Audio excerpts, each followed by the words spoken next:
वैश्विक तेल संकट को देखते हुए प्रधानमंत्री मोदी की अपील का असर अब प्रदेश स्तर पर भी दिखने लगा है। जी हां, मुख्यमंत्री भजनलाल शर्मा ने अपना अलवर और खैरथल तिजारा का प्रस्तावित दौरा रद्द कर दिया है।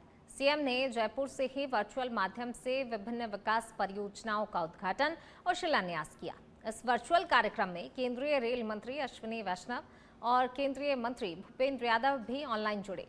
वर्चुअल कार्यक्रम में अलवर रेलवे स्टेशन के पुनर्विकास के लिए 111.1 करोड़ रुपए की परियोजना की घोषणा की गई। इसके अलावा भिवाड़ी में 30 करोड़ रुपए की लागत से तैयार इलेक्ट्रॉनिक मैन्युफैक्चरिंग क्लस्टर और 60.6 करोड़ रुपए की लागत से बने 34 MLD क्षमता के STP का उद्घाटन हुआ। इसके साथ ही 52 करोड़ रुपए की पाइपलाइन परियोजना जिससे शोधित जल आपूर्ति सुनिश्चित होगी का शिलान्यास किया गया। कुल मिलाकर आज मुख्यमंत्री ने डिजिटल माध्यम से खैरथल तिजारा के विकास और ईंधन बचाने की दिशा में बड़ी भूमिका निभाई है। RRTS का बड़ा विजन चल रहा था कि उन्होंने कहा हम तो बाबल तक ले जाएंगे उसको, उससे आगे आप 7 किलोमीटर का दूरी है उसको कैसे करेंगे, मैंने कहा आप बॉर्डर तक लाइए। तो ये हमारा काफी समय से चल रहा था, लेकिन हम दोनों ने उसको बैठ करके और हमने किया और हमारा ये तय हो गया कि उसका खर्चा आधा वो देंगे और आधा हम देंगे। और हम चाहते हैं कि ये विजन हमारा बॉर्डर तक नहीं, वहां तक नहीं, हम इसको आगे ले जाते हुए चरणबद्ध तरीके से हम इसको पहले उसमें इसको हम भैरोड़ तक ले जाएं, जिससे हमारा विकास आगे तक उसमें बढ़े और हमारे इंडस्ट्री से मान लो कि जुड़े और उनको एक आने जाने का साधन भी उपलब्ध हो। तो उसके लिए भी हमने किया है।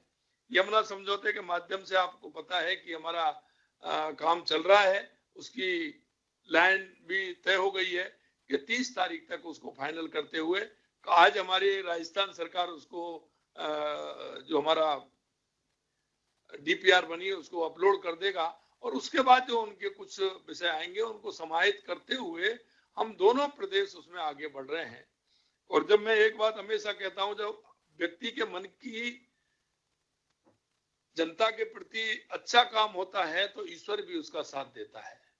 और मैं आपसे कहना चाहता हूं, ये हमारी बारिश के समय की वो थी, लेकिन अभी हमारा चल रहा है चारों राज्य मिलकर के, उसमें किसाऊ का पानी भी अगर उसमें आएगा तो वो हमें 12 महीने उसका पानी मिलेगा। तो वो हमारे राजस्थान के लिए, हमारे अलवर के लिए, बहरोड के लिए और हमारे शेखावाटी के लिए भी बहुत अच्छा उपयोग उसका होगा। तो ये भी धीरे धीरे हमें पता है कि माननीय प्रधानमंत्री जी के नेतृत्व में राजस्थान को जो उन्होंने लगभग 2.25 साल के अंदर जो सौगातें दी हैं वो राजस्थान कभी उनको नहीं भूल सकता।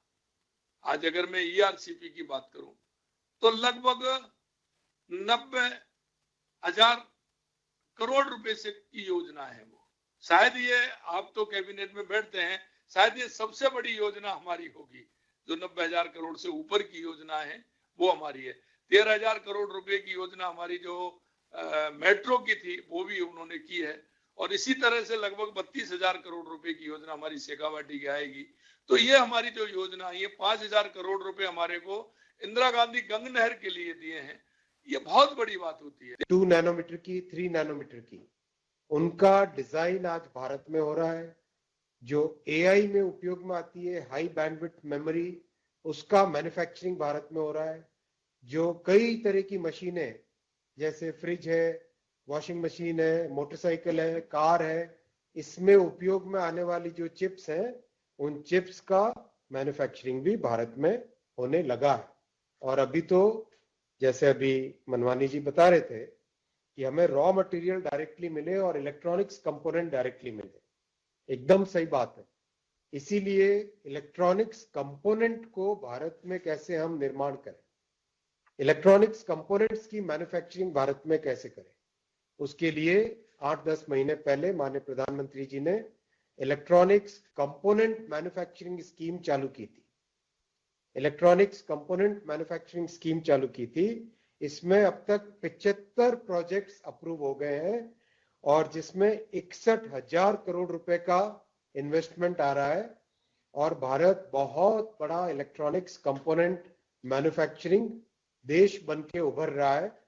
बहुत जानकर खुशी होगी मनवानी जी और सभी साथियों, पिछले वर्ष हमने चीन को 35,000 करोड़ रुपए के इलेक्ट्रॉनिक्स कंपोनेंट्स एक्सपोर्ट किए। माननीय मुख्यमंत्री जी ने अभी हरियाणा के मुख्यमंत्री जी के साथ जो बैठक हुई थी उसमें विशेष रूप से भिवाड़ी क्षेत्र में आरआरटीएस का विषय, भिवाड़ी के जल भराव का विषय और जो हमारा पानी का जो यमुना वाला विषय है उसका समाधान भी किया है। और मैं ये आशा करता हूं कि बहुत जल्दी ही हमारा जो नीमराणा के पास जो एक बड़ी वाटर बॉडी बनने वाली है उसका भूमि पूजन भी माननीय मुख्यमंत्री जी आकर करेंगे और हमारे राठ क्षेत्र और बहरोड क्षेत्र के पानी का ये बड़ा समाधान होगा। आज इसमें जो सबसे बड़ा विषय है भिवाड़ी के विकास के लिए जो 34 MLD का जो सीवरेज प्लांट है, क्योंकि महंत बालकनाथ जी और हमने और हमारे सभी टीम ने मिलकर के ये संकल्प लिया है कि भिवाड़ी की जल भराव की समस्या का हम समाधान करेंगे। मैं लगातार पिछले 1.5 साल से अधिकारियों ने भी दिन रात मेहनत करके काम करी और ये 61 करोड़ रुपए का सीवरेज प्लांट का लोकार्पण है। मैं मानता हूं कि इसके होने से हम भिवाड़ी की जल समाधान का 1/3 काम पूरा कर पाए हैं। लेकिन ये 1/3 काम को भी पूरा करने के बाद जो दूसरी आवश्यकता थी वो थी कि ये एसटीपी का पानी हम लोग सराय खुर्द बांध तक लेकर के जाएं। आज इसका मैं माननीय मुख्यमंत्री जी आपको धन्यवाद देना चाहता हूं कि त्वरित गति से आपने कार्यक्रम कराया है और ये 52 करोड़ की परियोजना अब ये हमारा जो एसटीपी का पानी है ये जल भराव की समस्या के समाधान के लिए 1/3 और